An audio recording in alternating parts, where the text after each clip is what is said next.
Dear students, आज की class में हम लोग डिस्कस करने जा रहे हैं एक्सरसाइज 12.2। 12.2 में हमें कुछ फॉर्मूले को नोट कर दिया है आपके लिए कि एरिया ऑफ ट्रायंगल जो होता है वो हाफ बेस इंटू हाइट होता है।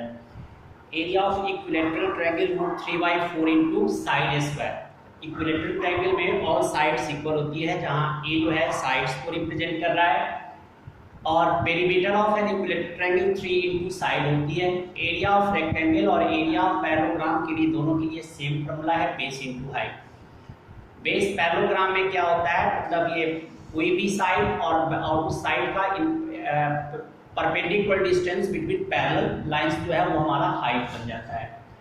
एरिया ऑफ ट्रेपेजियम जो होता है half into sum of parallel sides into perpendicular distance between parallel lines, तो half into a plus a into H, sum of parallel sides into side height हमारे पास हो गया एक ट्रेपेजियम की एरिया। और रोम्बस की एरिया होता है half into d1 into d2, जहाँ d1 d2 जो है हमारे दोनों डायगोनल्स को रिप्रेजेंट करते हैं। यहाँ पर साइड ऑफ रोम्बस निकालने के लिए एक रेडीमेड फॉर्मूला हमने बता दिया, side of rhombus equal to half under root d1 square plus d2 square. इस तरह से हम इस फॉर्मूले को ध्यान में रखते हुए हम इस एक्सरसाइज 12.2 को करेंगे। आइए इस 12.2 में सबसे पहले फर्स्ट क्वेश्चन को देखते हैं। फर्स्ट क्वेश्चन में हमारे पास दिया गया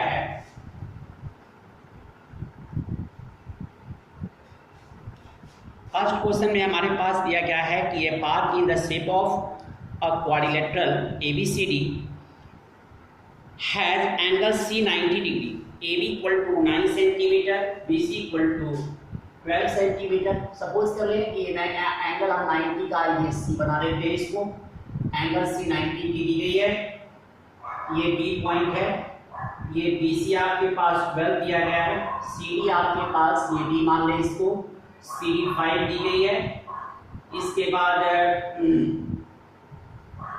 बाद हमारे पास AB इक्वल टू 9 सेंटीमीटर दिया गया है और BC और AD भी 8 सेंटीमीटर दी गई है। अब AB मान लें कोई हमारे पास इस तरह से एक कोई पॉइंट होगा, एक पॉइंट ले लें, A से ये D मान लें, इसको AD।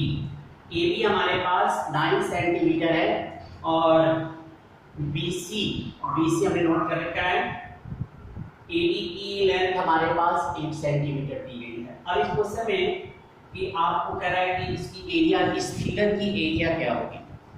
अब आप देखें इस शेप को, सबसे पहले तो आप देखें कि यदि हम इस डायगोनल BD को ज्वाइन कर दें, डायगोनल BD को यदि हम ज्वाइन कर दे रहे हैं तो यह एक राइट ट्रायंगल फॉर्म कर रहा है।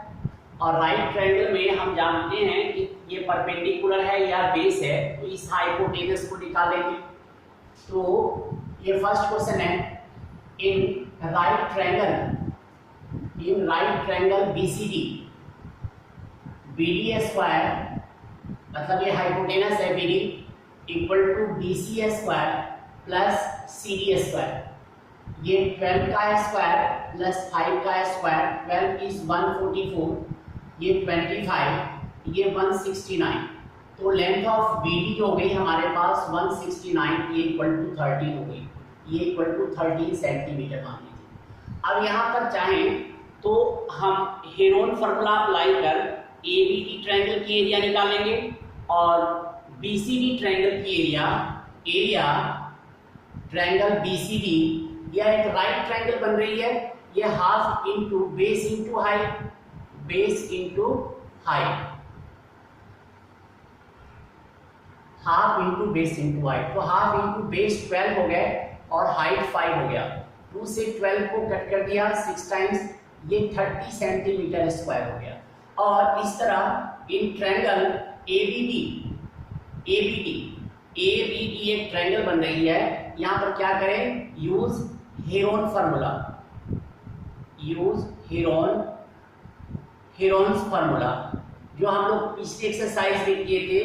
हेरोन फार्मूला अप्लाई कर इसकी एरिया निकाल लीजिए और इस दोनों एरिया को ऐड कर लीजिएगा, इस ट्रायंगल की एरिया हो जाएगी। क्वेश्चन फर्स्ट सेकंड हमारे पास सेम क्वेश्चन है, तो आप कर लेंगे। थर्ड क्वेश्चन में एक फिगर दिया गया है, इस फिगर को सही ढंग से देखें तो हमारे पास जो सबसे टिप है वह एक ट्रायंगल है, 2 साइड वाले ट्रायंगल है, बीच में एक रेक्टेंगल फॉर्म कर रहा है और सबसे नीचे जो है हमारे पास क्या है, ट्रेपेजियम है। तो सॉरी रोम्बस है, तो उसकी हम एरिया चाहें तो आप सब हर एक पार्ट के एरिया को लेकर आप फाइंड आउट कर सकते हैं। क्वेश्चन नंबर 4 में समझने की कोशिश करें। इनकेस यदि कोई क्वेश्चन आपको ऐसा लगता हो नहीं समझ में आ रही हो तो आपकी जो मंडे की क्लास दी जाती है उसमें आकर आप जो है क्वेश्चन को समझ सकते हैं। इसलिए आपके लिए कॉपी भी चेक करा सकते हैं और आप क्वेश्चन को समझ भी सकते हैं। यदि कोई भी क्वेश्चन आपको ऐसा लगता हो कि आपसे सॉल्व नहीं हो पा रहे हो तो उस क्वेश्चन को समझ सकते हैं। आइए अगला क्वेश्चन, 4th क्वेश्चन को भी समझने की कोशिश करें। यदि डिफरेंट क्वेश्चन होगा तो मैं बताने की कोशिश करूंगा। एक triangle and a parallelogram have the same base. समझिएगा, एक ट्रायंगल हमारे पास है और एक पैरेललोग्राम है, दोनों की सेम बेस है। मान लीजिए ऐसा कोई हमने मान लिया इस तरह से, दोनों की बेस सेम है।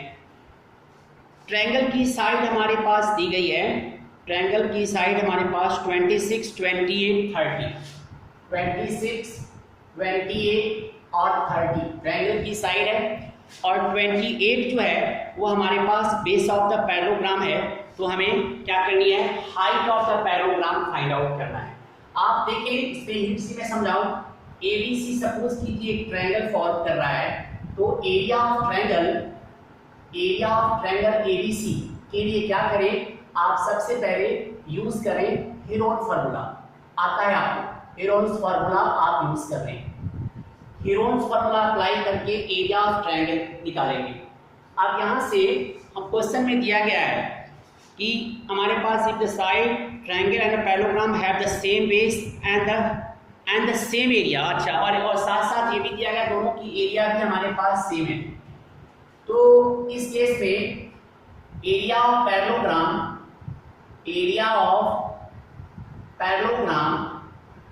Equal to area of triangle. Area of triangle और एरिया ऑफ ट्रायंगल की जो इस एबीसी की एरिया निकालेंगे उसको यहाँ पर रख लीजिएगा, और पैरेललोग्राम की एरिया होती है बेस इनटू हाइट। ये इक्वल टू एरिया आपके पास हो गए, और बेस आपके पास 28 दिया गया है, तो 28 into height equal to area.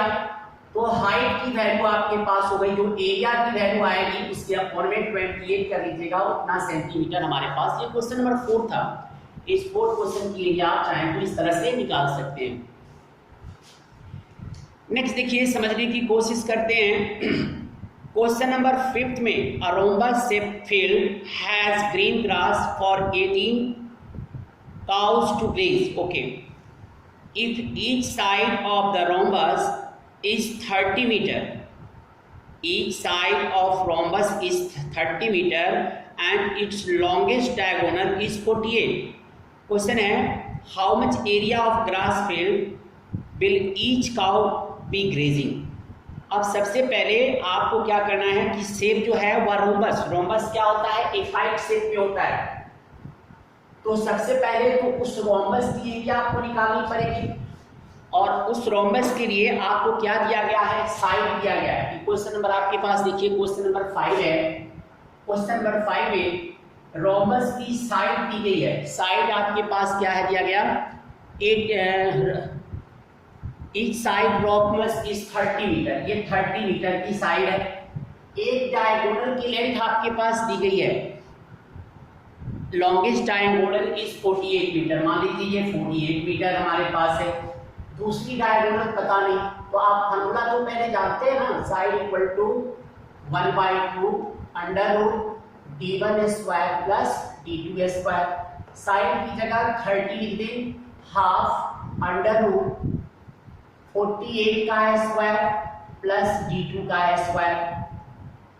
2 से इधर मल्टीप्लाई कीजिए, 60 हो गए, इक्वल टू अंडर रूट 48 का स्क्वायर प्लस d2 का स्क्वायर। स्क्वायरिंग बोथ साइड कर लेते हैं, तो 60 स्क्वायर इक्वल टू 48 का स्क्वायर प्लस d2 का स्क्वायर।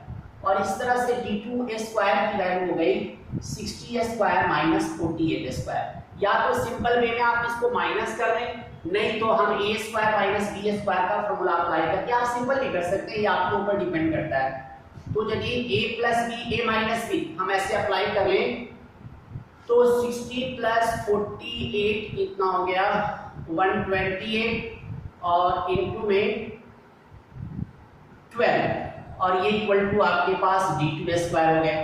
तो इस तरह से दूसरे डायगोनल की वैल्यू हो गई 128 इंटू 12, तो आप देखिए 12 इंटू 9 इंटू 12 हो गया हमारा, 12 इंटू 9 128 हो गया हमारे पास,